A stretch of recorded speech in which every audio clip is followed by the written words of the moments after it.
안녕하세요, 여러분. 행동에 대해서 두 번째 이야기 여러분과 같이 나눠보겠습니다. 앞부분 읽어보시면요, 이렇게 뇌에 관한 이야기로 거의 많은 부분을 차지하고 있습니다. 그래서 전문적으로 뇌과학을 공부하지 않은 저도 이렇게 같이 읽어 나가면서 조금씩 우리가 왜 이런 행동을 하고 이런 생각을 하고 이런 습관에 길들여져서 늘 비슷한 성과나 비슷한 실패를 반복하는가, 이해하기에 참 좋은 책인 것 같습니다. 이 책에서 가장 핵심적인 뇌 영역들에 대해서 설명을 해주시는데요, 편도체, 이마엽 겉질, 그 다음에 중변형계, 중겉질, 도파민 시스템, 이런 것들에 대해서 얘기를 해요. 그래서 전문적인 용어에서 이거를 이해할 수 있을까라고 생각할 수도 있지만 편도체부터 굉장히 편하게 설명을 해주시고 계십니다. 여기 보시면요, 편도체는 변형계의 전형이라고 할 만한 구조로 관자엽의 겉질 밑에 있다. 편도체는 공격성, 그리고 공격성에 대해서 암시하는 바가 많은 다른 행동들을 중점적으로 중개한다. 요즘 학교에 선생님들이 많이 하시는 말씀 중에 하나가 ADHD 말씀을 많이 해주세요. 그런데 여러분, ADHD 하면은 과잉 행동, 외현화 행동을 하는 학생들만 생각하시겠지만 사실은 조금 더 주의 깊게 보셔야 되는 아이들은 조용한 ADHD예요. 그러니까 조용한 ADHD 아이들은 특징이 얌전합니다. 눈에 띄게 행동하지 않아요. 그런데 과하게 행동하는 친구들처럼 눈에 띄지 않기 때문에 신경이 덜 쓰이지만 사실 그 친구들이 머릿속에서는 과잉 행동을 하고 있기 때문에 학업에 집중을 한다거나 자기가 지금 이 맥락 속에서 무엇을 해야 되는지에 대한 이해가 굉장히 낮습니다. 그래서 전반적인 걸 다 같이 진행한 것 같은데 결과를 봤을 때 또는 중간 점검을 할 때 따라오지 못한다거나 아니면 어떤 특정 포인트에서 놓치고 있는 게 굉장히 많아요. 그래서 학교 선생님들이 많이 우려하시는 것은 그런 아이들의 비율이, 학생들의 비율이 점점 높아지고 있다는 거죠.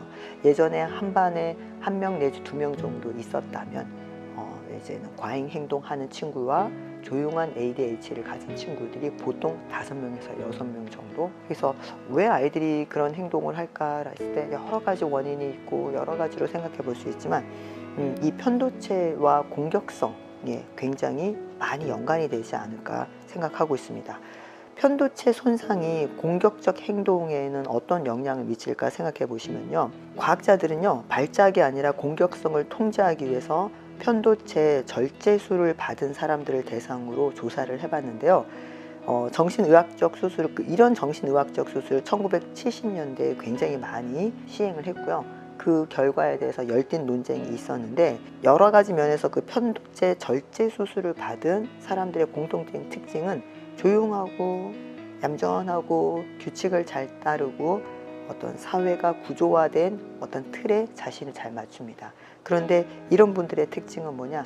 감정이 굉장히 낮아져 있고요. 기쁨이라든지 환희, 즐거움, 이런 긍정적 감정에 대한 느낌이 굉장히 낮습니다.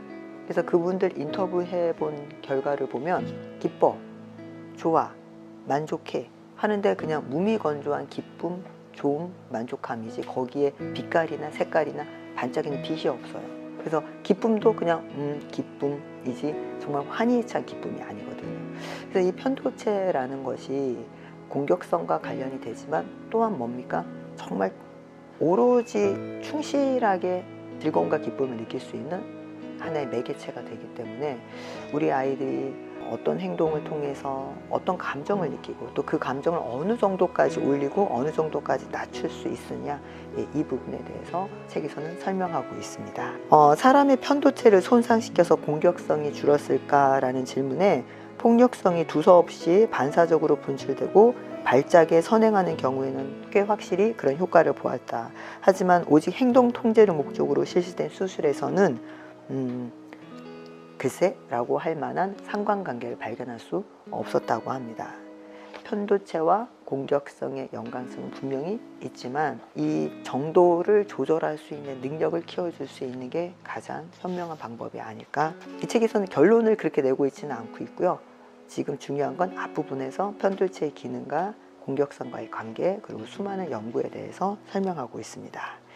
자, 마지막으로 이렇게 쥐를 대상으로 한 실험 연구 결과도 말씀해 주시고 있고요.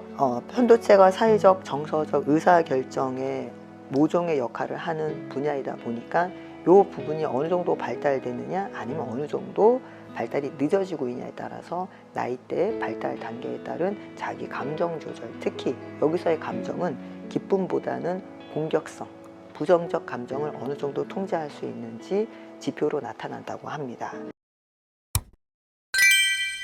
오늘은 편도체에 대해서 이야기를 나눴고요. 뇌과학에 관한 이야기여서 하나씩 천천히 풀어가면 좋을 것 같습니다. 다음에 여러분과 같이 읽고 이야기 나눠볼 파트는 이마엽 겉질과 사회적 행동인데요. 65페이지에서 80페이지까지 쪽수로는 그렇게 많지 않습니다. 가볍게 읽을 수 있고요. 어렵게 생각하지 마시고 저랑 하나씩 같이 읽어 나가 봐요.